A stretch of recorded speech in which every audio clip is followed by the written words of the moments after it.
இந்த சனத்தை காட்டி நீதிமன்றம் சனத்துக்கு பயந்து தீர்ப்புகளை கொடுத்துருக்கோன்னு ஒரு இது ஒன்று வந்திருக்குது. பயங்கர மோசமாக இப்போ குப்பையாக இருக்குது ஹட்டன்.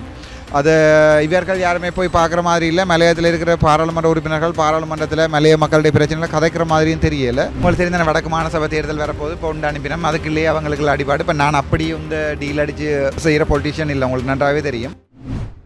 இலங்கையின் முதற்தர சுற்றுலா தலம் ரீச்சாவின் மாபெரும் உணவு திருவிழா செப்டம்பர் மாதம் 5, 6 மற்றும் 7ஆம் தேதிகளில் இன்றைய டிக்கெட்டுகளை பெற்றுக் கொள்ளுங்கள். நேற்றைய தினம் பார்த்தீங்கன்னு சொன்னால் அதாவது வந்து சனத்தை காட்டி நீதிமன்றத்தை வெறுட்ட இயலாது, நீதிமன்ற தீர்ப்புகளை மாற்ற இயலாது என்று சொல்லியிருக்கிற கூற்றுகள் வந்து எப்படி பார்க்குறேன்னு என்று சொன்னால் அதாவது வந்து நீதிமன்றம் சனத்துக்கு பயந்து தீர்ப்புகளை கொடுத்துருக்கோன்னு ஒரு இது ஒன்று வந்திருக்குது. ஆகவே அப்படியா நேரடியாக நீதிமன்றங்களை அவமதிக்கிறத வந்து நான் அவ்வளவு நல்லதாக பார்க்கல.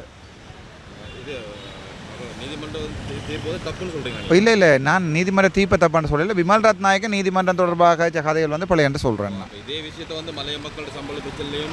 அதான் பிரச்சனை. நான் நேற்று மலையாளத்துக்கு போனான். நான் ஹேட்டனில் 3-4 வருஷம் இருந்தேன். நான் படிப்பிச்சேன். நான் அங்கே இருந்து கார்டியோலஜிஸ்ட்டை ஃபஸ்ட்டாக நான் 3 பாடம் படிப்பிச்சு அனுப்பியிருக்கிறேன். என்னென்றால் மலையத்தை பொறுத்த வரைக்கும் நான் ஹட்டன் 2006-7 இருந்ததை விட பயங்கர மோசமாக இப்போ குப்பையாக இருக்குது ஹட்டன். அது இவர்கள் யாருமே போய் பார்க்குற மாதிரி இல்லை. மலையத்தில் இருக்கிற பாராளுமன்ற உறுப்பினர்கள் பாராளுமன்றத்தில் மலைய மக்களுடைய பிரச்சனைகளை கதைக்கிற மாதிரியும் தெரியலை.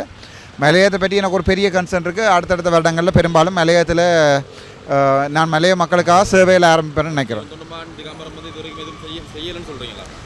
என்னை பொறுத்த வரைக்கும் அவர்கள் செய்கிறது காணாண்டு தான் நினைக்கிறேன். இப்போ திகாம்பரம் போன்றாக்கள் வந்து கொஞ்சம் கூட செய்தால் நல்லா இருக்குமான்னு நினைக்கிறேன். நான் மக்களுக்காக கொஞ்சம் கூட சேவை செய்தால் நல்லா இருக்குமான்னு நினைக்கிறேன். இது உங்களுக்கு தெரிந்த வடக்கு மாநசபை தேர்தல் வரப்போது இப்போ உண்டு அனுப்பினோம். அதுக்குள்ளேயே அவங்களுக்கு அடிபாடு. இப்போ நான் அப்படியே இந்த டீல் அடித்து செய்கிற பொலிட்டிஷியன் இல்லை, உங்களுக்கு நன்றாகவே தெரியும். ஸோ நான் நினைக்கிறேன் பெரும்பாலும் இவங்கள் எங்களுடைய வடக்கு மாநிலத்தில் இருக்கிற எம்பிமார் என்ன நினைக்கிறோம்ன்றது தமிழ் மக்களுக்கு நன்றாகவே தெரியும். ஆகவே நாங்கள் அதை சொல்லி காட்ட தேவையில்லைன்னு நினைக்கிறேன்.